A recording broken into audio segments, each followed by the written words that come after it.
ॐ श्री गणेशाय नमः। शखाशमुजियश परिहरिमोह श्रिय रघुवीर चरण रत हो। कहत राम गुण भाभिनुसारा जागे जग मंगल सुखदारा। सकल शौच करि राम नहावा शुचि सुजान बट क्षीर मगावा।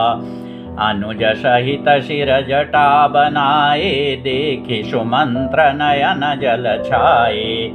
हृदय दाहु अति बदन मलिना कह कर जोरी बचन अति दीना। नाथ कहेउ अस कौशल नाथा ले रथु जाहु राम के साथा। बनु दिखाई सुर सरियन वाई आनेहु फेरी बेगी दो भाई। लखनु रामु सिय आनेहु फेरी संशय सकल संकोच निबेरी। नृप अस कहेउ गोसाई जस कहि करो बलि सोई रामा। करि विनती पायन परेउ दीन बाल जिमि रोई। सियावर रामचंद्र शंकर हरि ओम। मंगल भवन अमंगल हारी द्रवंशु दशरथ अजिर बिहारी। तात कृपा करि कीजिए सोई जाते अवधनाथ न होई। मंत्री राम उठाई प्रबोधा तात धर्म मतु तुम सबु शोधा। शिबि दधीच हरिचंद नरेशा सहे धर्म हित कोटि कलेशा। रंति देव बलि भूप सुजाना धर्मु धरेउ सहि संकट नाना।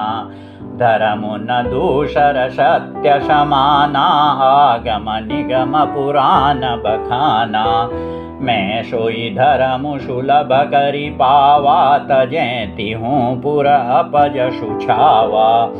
संभावित कहूँ अपजस लाहू मरण कोटि सम दारुण दाहू।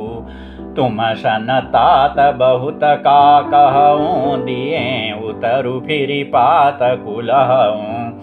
पितु पद गहि कहि कोटि नति विनय करब कर जोरी रामा। चिंता गवनिहु बात के तात करिय जनि मोरि। सियावर रामचंद्र शंकर हरि ओम। मंगल भवन अमंगल हारी द्रवंशु दशरथ अजिर बिहारी। तुम पुनि पितु सम अति हित मोरे बिनती करऊँ तात कर जोरे। सब विधि सोई करतव्य तुम्हारे दुख न पाव पितु सोच हमारे। सुनि रघुनाथ सचिव संवादु भयउ सपरिजन विकल निषादु। पुनि कछु लखन कही कटुबानी प्रभु बरजे बड़ अनुचित जानी। सकुचि राम निज शपथ देवाई लखन संदेशु कही अजनि जाई।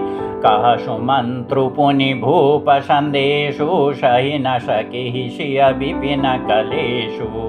जेहि विधि अवध आव फिरि सिया सोई रघुबर हि तुम्है करनिया। न तरु निपट अवलंब बिहेना मैं न जियब जिमि जल बिनु मीना। मई के ससुरें सकल सुख जबहि जहाँ मनुमान रामा। तहाँ तब रही सुखे न सिया जब लगी विपति बिहान। सियावर रामचंद्र शंकर हरि ओम। मंगल भवन मंगल हारी द्रवंशु दशरथ अजिर बिहारी। बिनती भूप कीन जेहि भांति आरती प्रीति न शोक ही जाति। पितु संदेशु सुनि कृपा निधाना सियहि दीन शिख कोटि विधाना। सासु ससुर गुर प्रिय परिवारु फिरहु त सब कर मिटे खबारू। सुनि पति बचन कहति वैदेही सुनहु प्राणपति परम सनेही।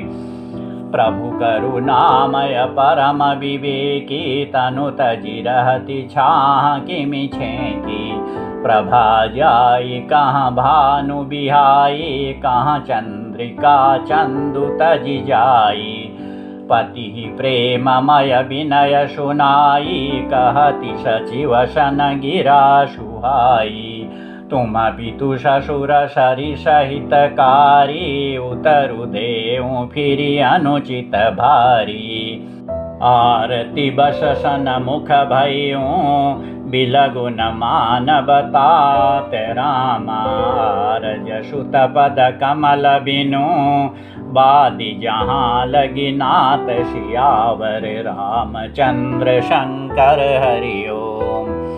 मंगल भवन अमंगल हारी, द्रवंशो दशरथ अजिर बिहारी। पितु वैभव विलास में डीठा, नृपमणि मुकुट मिलित पद पीठा।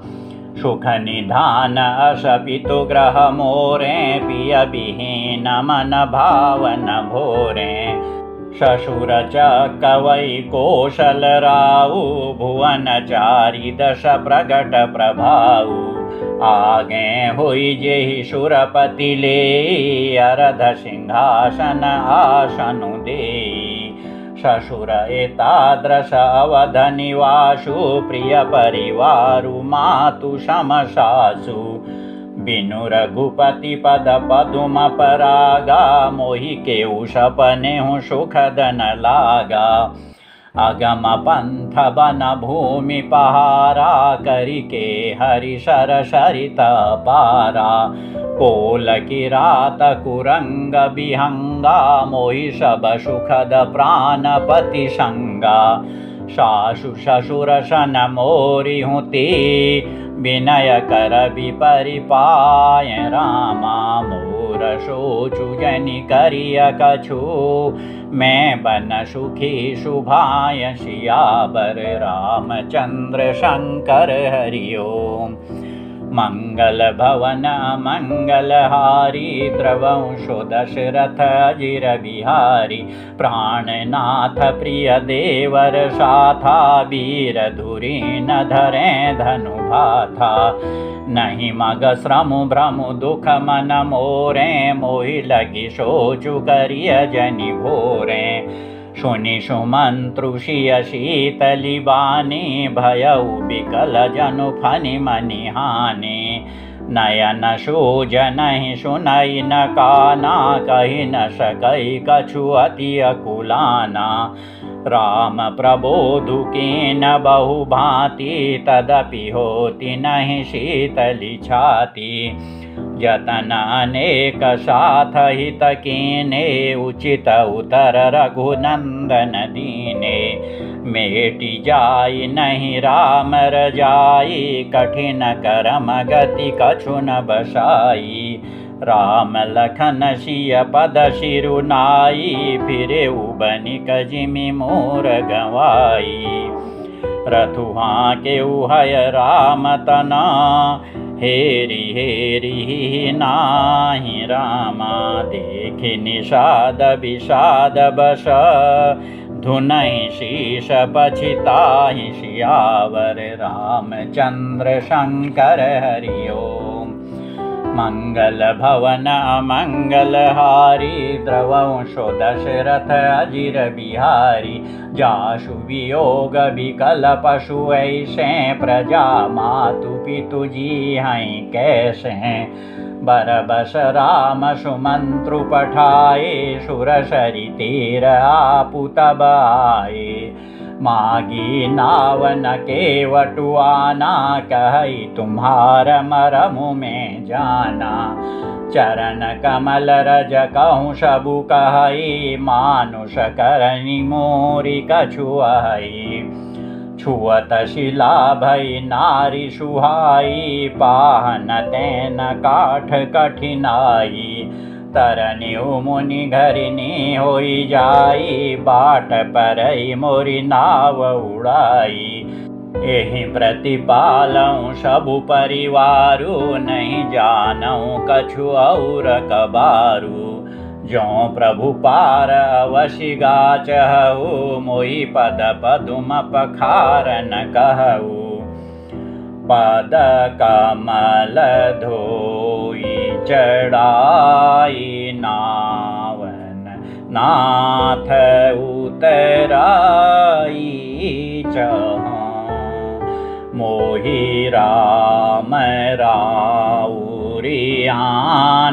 दशरथ शपथ सब साची कहूँ बरु तीर मारहूँ लखनऊ पे जब लगी न पाय पखारी हूँ तब लगी न तुलसी दास नाथ कृपाल पारु उतारी हूँ सुनि केवट के बैन रामा प्रेम लपेटे अटपटे बिहसे करुणाएन रामा चितई जानकी लखन तना मंगल भवन मंगलहारी द्रवंशो दशरथ अजिर बिहारी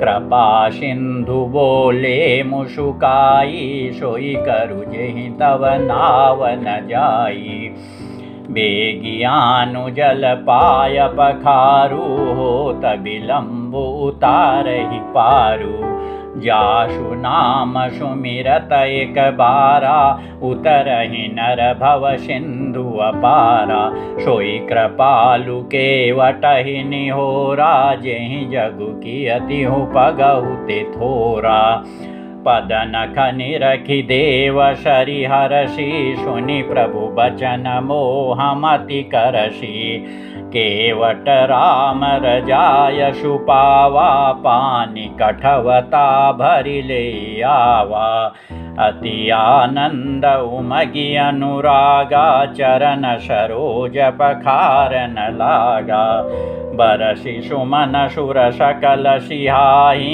एहि सम पुण्य पुंज को नाही पद पखारी जलुपान करी आपु सहित परिवार रामा पितर पारु करी प्रभु पुनि मुदित गयउ ले पार सियावर रामचंद्र शंकर हरि ओम मंगल भवन मंगलहारी द्रवंशो दशरथ अजिर बिहारी उतरी ठाड़ भय सुर शरीरे ताशीय राम गुह लखन समेता केवट उतरी दंडवत कीना प्रभु सकुचये नहीं कछु देना पियहिय कीशिय जान निहारी मनि मुदरी मन मुदित उतारी कहे कृपाल लेहि उतराई केवट चरण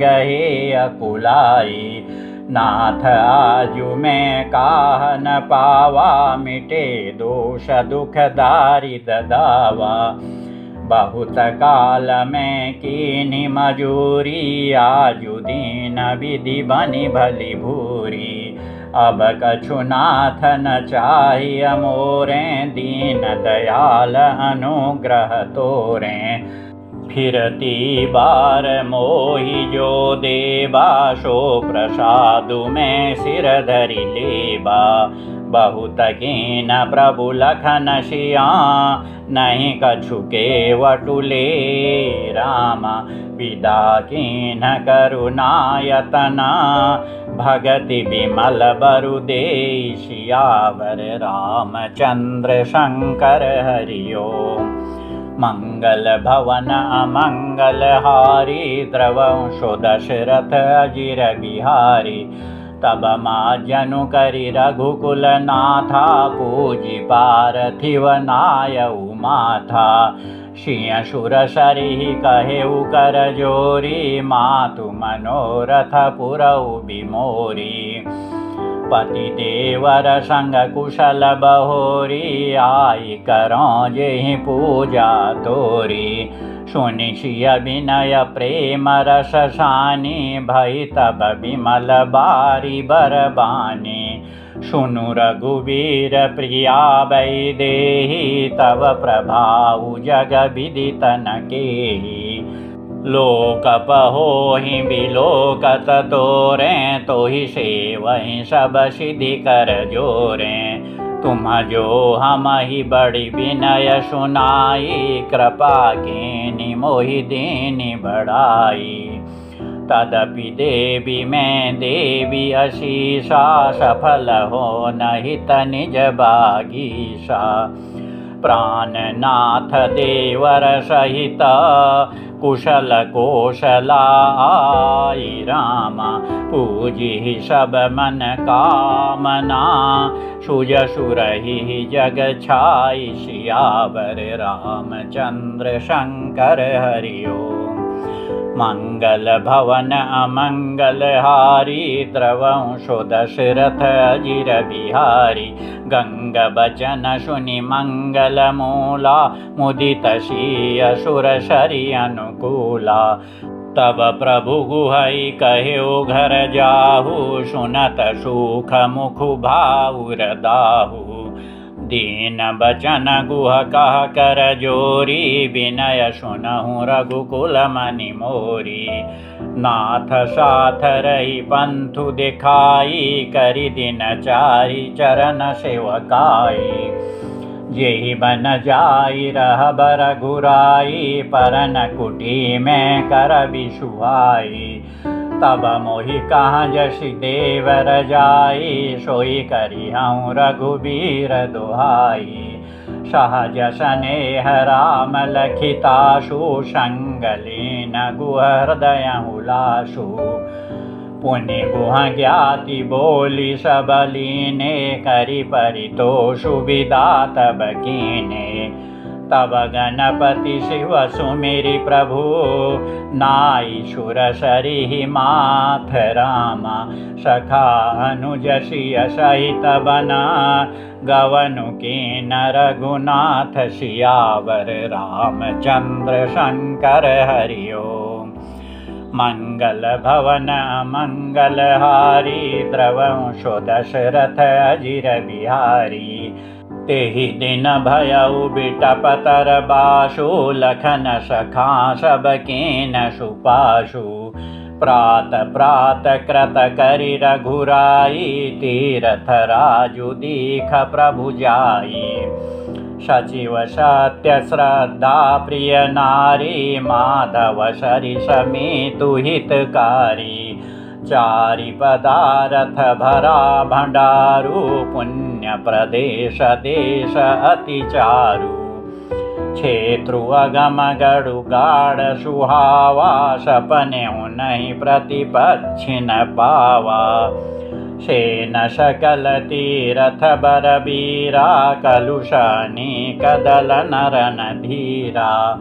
संगमु सिंहासनु सुठि सोहा छत्रु अखय बटु मुनि मनु मोहा। चंवर जमुन अरु गंग तरंगा देखि होहि दुख दारिद भंगा। सेवहि सुकृति साधु शुचि पावहि सब मन काम रामा। बंदी वेद पुराण गना कहहि विमल गुण ग्राम। सियावर रामचंद्र शंकर हरि ओम।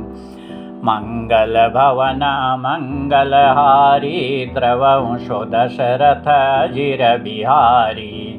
को कहि सकई प्रयाग प्रभाऊ कलुष पुंज कुंजर मृगराऊ। असतीरथपति देखि सुहावा सुख सागर रघुबर सुख पावा। कहि सिय लख नहीं सखहि सुनाई श्री मुख तीरथ राज बढ़ाई। करि प्रणामु देखत बन बागा कहत महात्म अति अनुरागा। एहि विधि आई बिलोकी बेनी सुमिरत सकल सुमंगल देनी। मुदित नहाई कीनि शिव सेवा पूजि जथा विधि तीरथ देवा। तब प्रभु भरद्वाज पहि आए करत दंडवत मुनि उर लाए। मुनि मन मोदन कछु कहि जाई ब्रह्मानंद राशि जनु पाई। दीनि अशेष मुनि सौरा अति आनंदु अश जानि रामा। लोचन गोचर सुकृत फल मनहु किए विधियानि सियावर रामचंद्र शंकर हरि ओम। मंगल भवन अमंगल हारी द्रवंशो दशरथ अजिर बिहारी। कुशल प्रश्न करी आसन दीने पूजी प्रेम परिपूरन कीने। कंद मूल फल अंकुरनी के दिए आनि मुनि मनहु अमी के।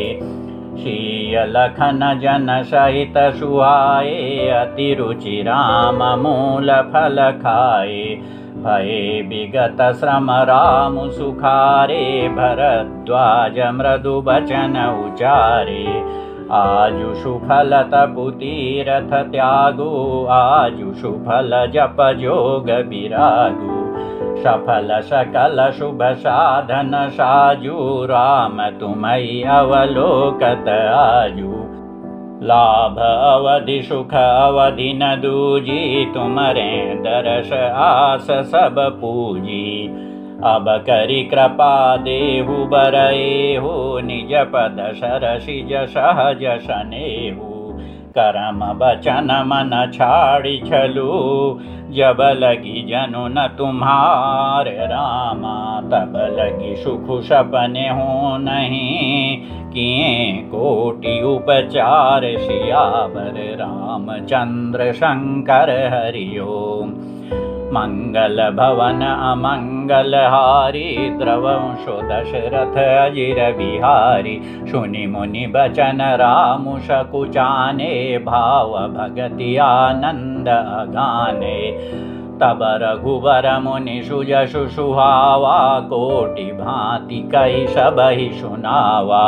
सो बड़ सो सब गुण गण गेहु जेहि मुनीश तुम आदर देहु। मुनि रघुबीर परस पर नवहि बचन गोचर सुख अनुभवहि। यह सुधि पाई प्रयाग निवासी बटु तापस मुनि सिद्ध उदासी। भरद्वाज आश्रम सब आए देखन दशरथ सुवन सुहाए। राम प्रणाम कीन सब काहू मुदित भये लहि लोयन लाहू। देहि आशीष परम सुख पाई फिरे सराहत सुंदरताई। राम कीन विश्राम निशि प्रात प्रयाग नहाई। रामा चले सहित सिय लखन जना मुदित मुनि शिरुनाई। सियावर रामचंद्र शंकर हरि ओम। मंगल भवन अमंगल हारी द्रवंशो दशरथ अजिर बिहारी। राम सप्रेम कहेउ मुनि पाहि नाथ कहि अहम केहि मग जाहि। मुनि मन बिहसि राम सन कहि सुगम सकल मग तुम कहूँ आहि। साथ लागी मुनि शिष्य बोलाए सुनि मन मुदित 50 आए। सबनि राम पर प्रेम अपारा सकल कहै मगु दीख हमारा। मुनि बटुचारी संगत बदीने जिन बहु जन्म सुकृत सब कीने। करि प्रणाम ऋषि आय सुपाई प्रमुदित हृदय चले रघुराई। ग्राम निकट जब निकषहि जाई देखहि दरसु नारी नर धाई। होहि सनाथ जन्म फलु पाई फिरहि दुखित मनु संग पठाई। विदा किए बटु विनय करी, फिरे पाई मन काम रामा। उतरी नहाए जमुन जल, जो शरीर सम श्याम सियावर रामचंद्र शंकर हरि ओम। मंगल भवन मंगलहारी, द्रवंशो दशरथ अजिर बिहारी। सुनत तीरबासी नर नारी, धाये निज निज काज विसारी। लखन राम सिय सुंदरताई, देखि करहि निज भाग्य बढ़ाई। अति लालसा बसई मन माही, नाऊ गाँव बूझत सकुचाही। जे तिन महु भय बिरिध शयाने, तिन करि जुगुति राम पहिचाने। सकल कथा तिन सबहि सुनाई, बनहि चले पितु आयसु पाई। सुनि सबिषाद सकल पछिताहि, रानी राय कीन भल नाही। तेहि अवसर एकता पशु आवा, तेज पुंज लघु बयस सुहावा। कवि अलखित गति बेशु विरागी, मन क्रम बचन राम अनुरागी। सजल नयन तन पुलकि निज, इष्ट देव पहिचानि रामा। परेउ दंड जिमि धरनि तल, दशा न जाई बखानि सियावर रामचंद्र शंकर हरि ओम। मंगल भवन मंगलहारी, द्रवंशो दशरथ अजिर बिहारी। राम सप्रेम पुलकि उरलावा, परम रंक जनु पारसु पावा। मनहु प्रेम परमारथु दो, मिलत धरें तन कह सबु कोउ। बहुरी लखन पायन सोई लागा, लीन उठाई उमगी अनुरागा। पुनि सिय चरण धूरि धरि शीसा, जननि जानि शिशु दीनि अशीसा।